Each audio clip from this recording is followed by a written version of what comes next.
انعام الله ستړی مشي او څومره خوشاله چې دومره غونډه تاته نیول شوې وه د ولایت په سطحه باندې چې نتیجې لا لیدلې د وخت کې مې ملګري سره موبایل کې لاف رانیول هغې سره ناست وم نو کله چې حقاني صاحب دغه زما نوم یاد کړ چې دا دویم نومره راغلی ډېر د خوشحالۍ احساس مې کوی یعنې نه شم اظهارولی دغه د خوشحالي زه تا ته اوس چې تا چې کله انتخابونه کول تیپ ستا د خوښې و ستا د طبع یو بل څه شی و تیپ ته راغلی زخمو ته د هېواد دوا بشي تا زده کړه دوا بشي تا زده کړه لارکو ته څراغ رڼا بشي تا کومه غونډه چې جوړه شوې وه په دې کې ډېرې هلې ځلې کلي دي دغه نورو ځوانانو تر څنګ شپې شوګیر کلي په همدارنګه په دغې غونډه کې موږ د کانکور د درې واړه اول دویم دریم مقام ټول دعوت کړي خو څه مشکلات د وجې نه هغې رانغلل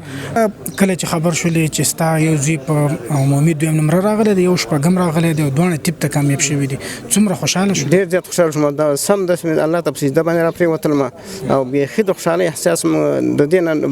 غټه خوشحالي زموږ دپاره بله نه وه مطلب دا چې خپل بچیان دې خپل سر ته پرېښندي د هغې دې تعقیب کړي بلکل مې تعقیب کړي دي او هغې ماشاءالله ښه تابعداري او اطاعت یې زموږ کړی دی زمونږ او ستاسو اولادونو دومره خواري کړې ده چې د ملک په سطحه باندې زمونږ او ستاسو یو بچی دوهم مقام خپلی یقینا د خوشحالۍ خبره ده ستاسو حضور زمونږ لپاره یوازې د یوې غونډې ګډون نه دی بلکې دا د علم هڅې زحمت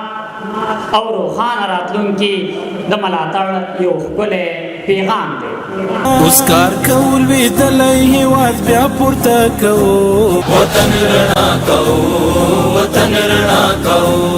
وطن رڼا کوو وطن رڼا کوو ډېوې د پوهې لاس کې کور په کور لګوو وطن رڼا